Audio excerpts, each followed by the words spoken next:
This is a video lecture for section 8.5. In this section, we're going to discuss amortized loans. So we have four main objectives in this section. First, we're going to calculate the payment to pay off an amortized loan. Then we're going to construct an amortization schedule. Then we will find the present value of an annuity. And finally, we'll calculate the benefit of refinancing a loan. Let's start by defining an amortized loan. The process of paying off a loan, including interest, by making a series of regular equal payments is called amortization. So it literally means killing off the loan.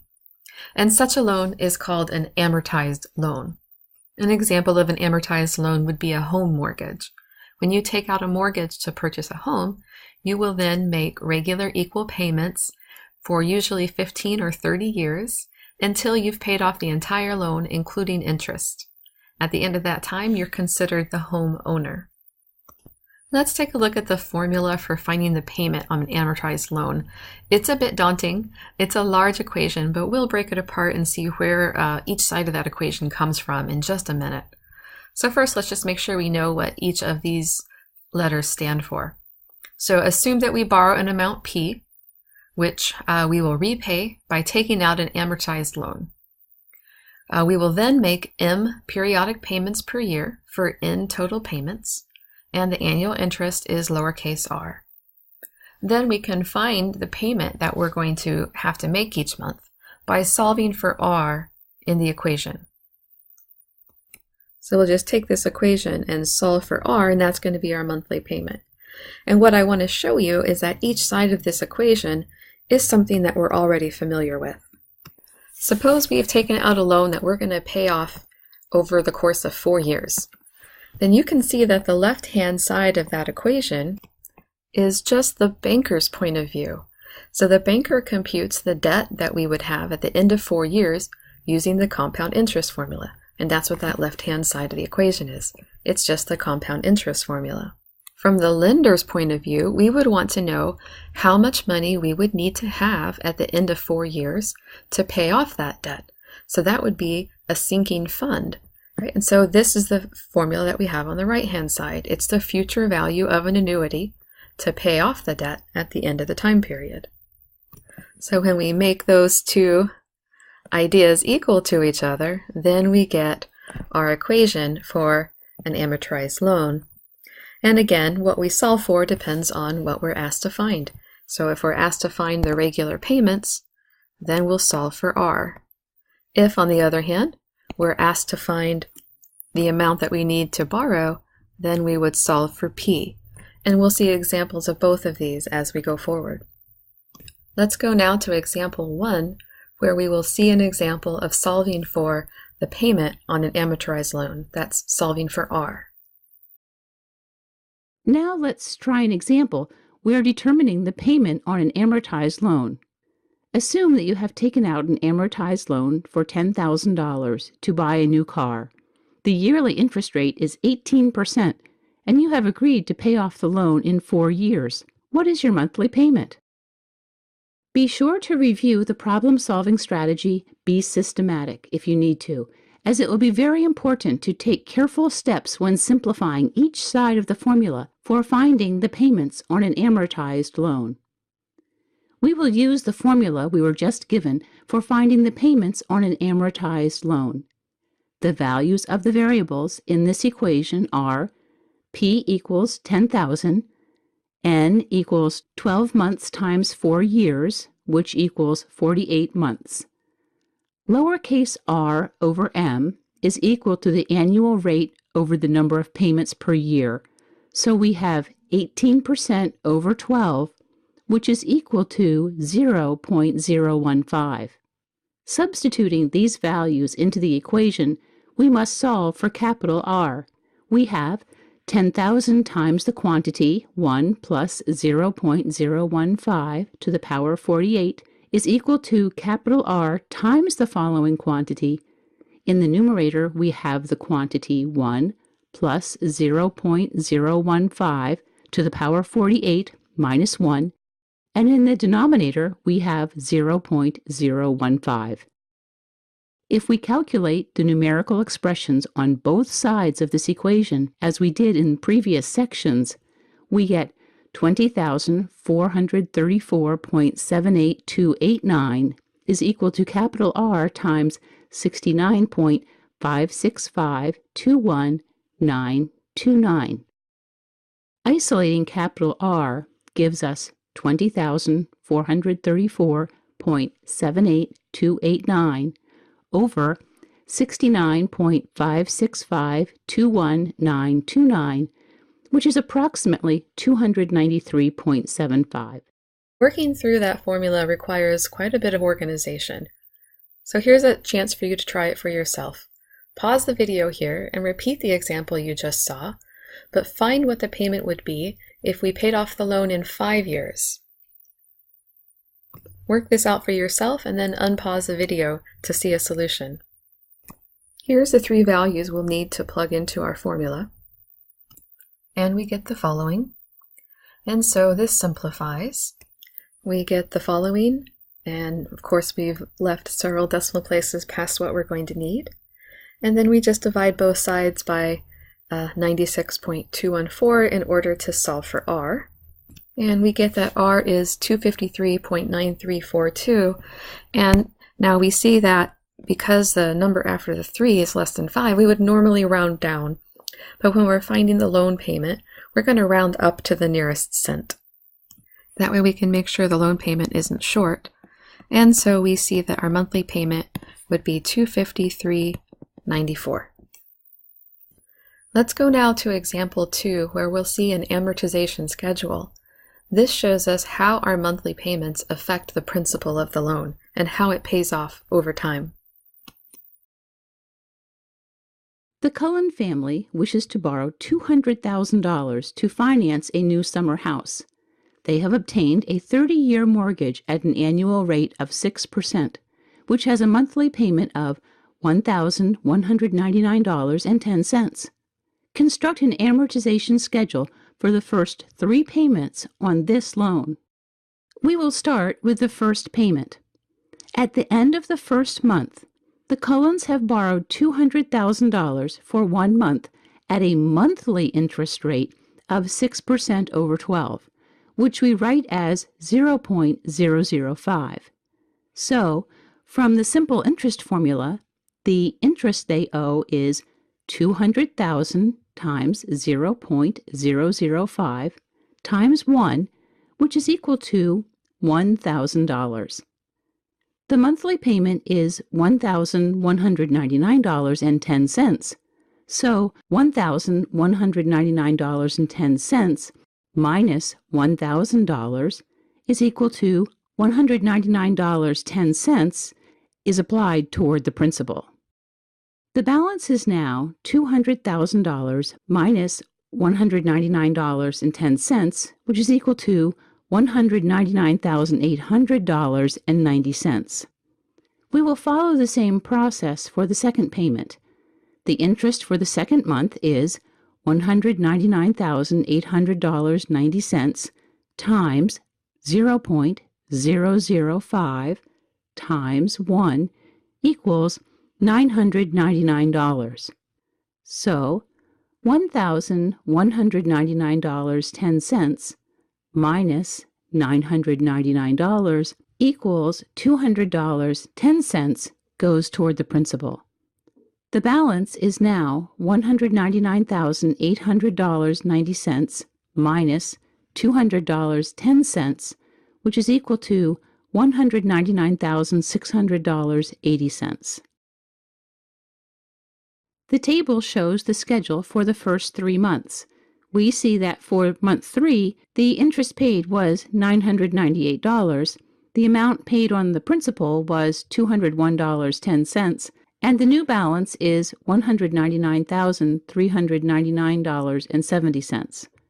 Note that each month, the amount of the interest paid decreases, while the amount of each monthly payment paid on principal increases. Now it's your turn to try it. Pause the video and compute the 4th line of the table using the method you just saw, then unpause to see the solution. Okay, so for the 4th line of the table we have the same monthly payment, and we want to figure out the interest paid. The interest paid is just found using the simple interest formula. So we take the balance that we have on the loan, and then we multiply that by our interest rate. And we saw in the previous example that our monthly interest rate is 0.005 for a length of 1 month.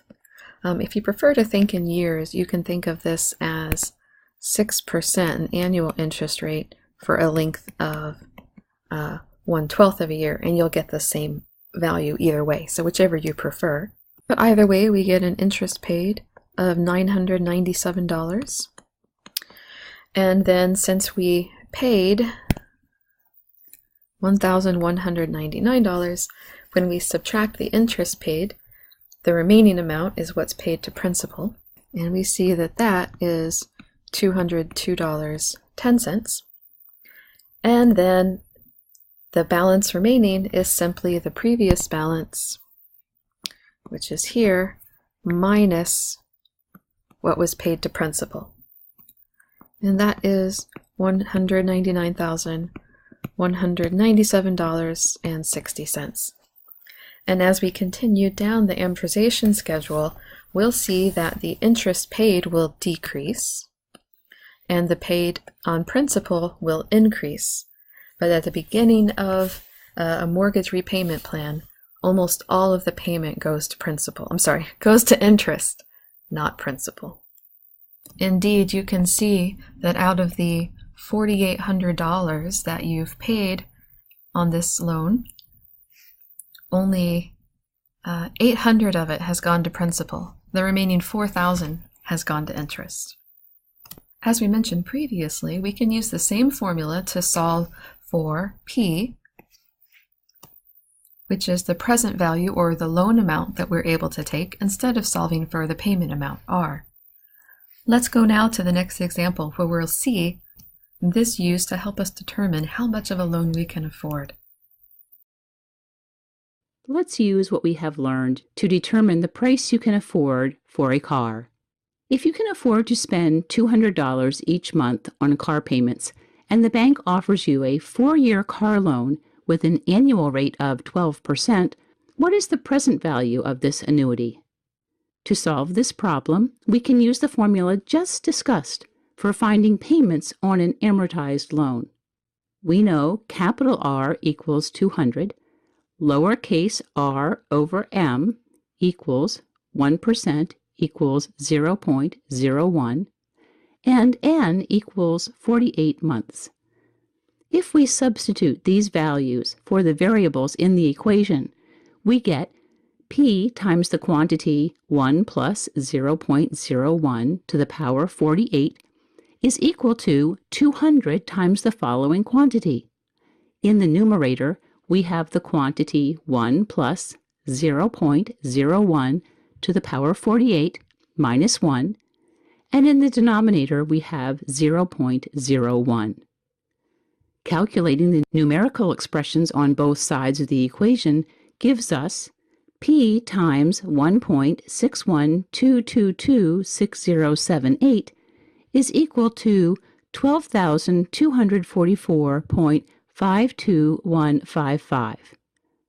Isolating P, we have P is equal to 12,244.52155 over 1.61226078, which is approximately $7,594.79.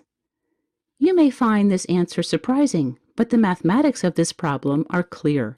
If you can only afford payments of $200 per month, then you can only afford to finance a car loan of about $7,600. Here's an example for you to try now. Pause the video, work this problem, and then unpause it to see the solution. And we plug the given values into our formula, and in this case we solve for P, and we see that the principal amount that we could afford to borrow if we're spending $250 each month is $9,493.49.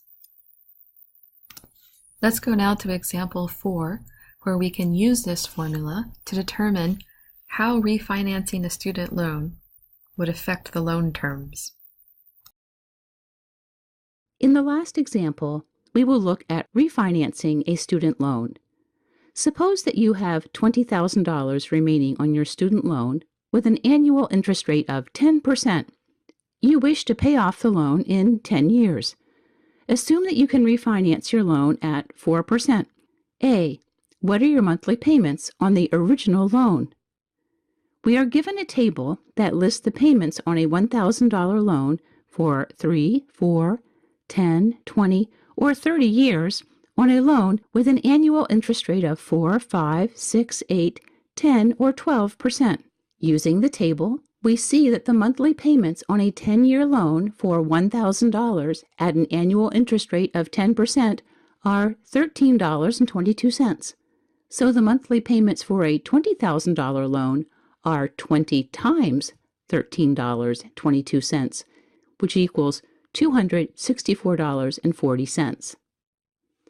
Part B asks, how much will your new monthly payments be? If you refinance, you are taking out a 10-year loan for $20,000 at an annual rate of 4%. Using the table again, we see that the monthly payment on $1,000 is $10.12. So your monthly payment will be 20 times $10.12, which is equal to $202.40. Part C asks, how much interest will you save over the 10 years?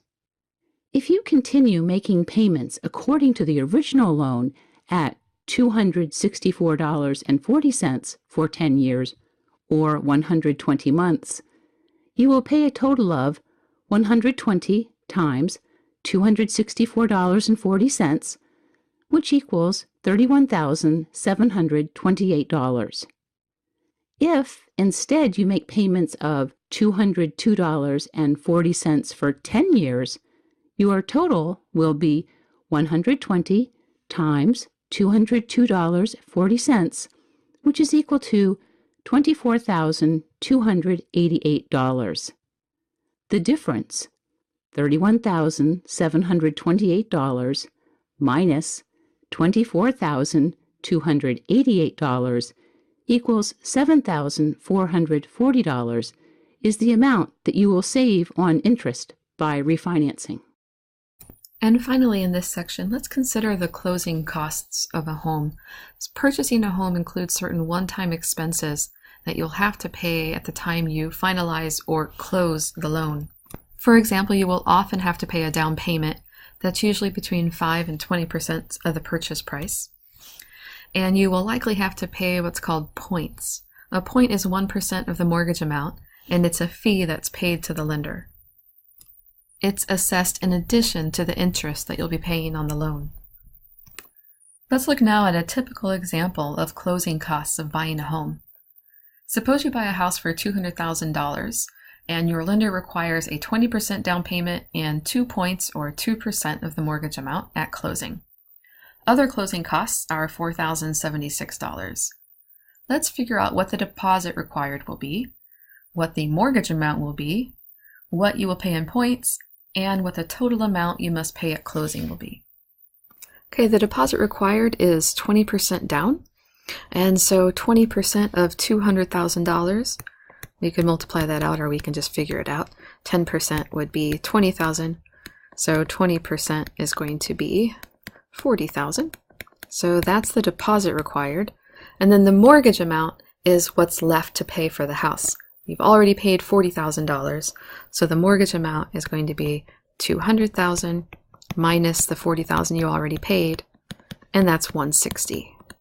So you're going to be borrowing $160,000. The amount that we paid in points is going to be based on not the purchase price or not the house price, not the $200,000, but rather on the mortgage amount. So you're not going to pay points on the down payment amount, but just on what you borrow. So that's $160,000 that we're going to borrow, and 2% in points is 0.2%, and that works out to $3,200. So that's just a fee that's paid to the lender. And so finally, the total amount paid at closing is just all the money that we're going to need to bring. So the $40,000 down payment plus the $3,200 for the points. And then the other closing costs are $4,076. And that works out to $47,276.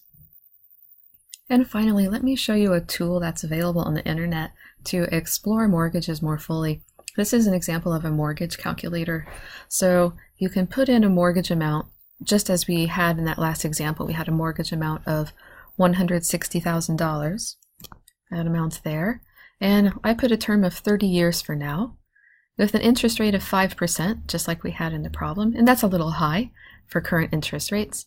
If annual property taxes, which are based on not the mortgage amount but the home price, are 5%, then we'd have $1,000 a year. And annual home insurance depends on where you live in the country. I'll just put in $800. Then you can see that the monthly payment is going to be a total of $1,008. So just principal and interest, you'd have a monthly payment of $858. But if you include taxes and insurance, that's $1,000.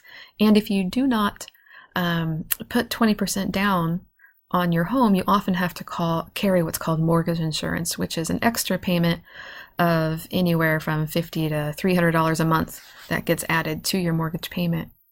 And here's what I want to draw your attention to. The total payments for this loan, we borrowed $160,000, but we're going to end up paying back $309,000 with $150,000 going to interest. So that's essentially the mortgage amount doubled, right? So we borrowed $160 and then paid almost $150 in interest. So that's a significant amount. And I want to show you here what happens if you lower the term to 15 years instead of 30. Okay, so I've left everything the same, but I've changed the term to 15 years. And now look how much this has dropped. The interest paid is $67,000 instead of $150,000. That's significant, right? So it's certainly something to weigh when considering a home mortgage. Now, in exchange, the monthly payment went up by about $400 a month, right? So if someone is able to pay that additional monthly payment amount, make that higher amount, then in the long term they're saving a considerable amount of money. And it's also worth noting that when you have a loan in shorter years, in 15 years instead of 30, your interest rate will often reflect that. So you might have an interest rate of, say, 4.25% instead of 5%, and that lowers the interest even more, and that also lowers the monthly payment. So those are things to consider when making these decisions.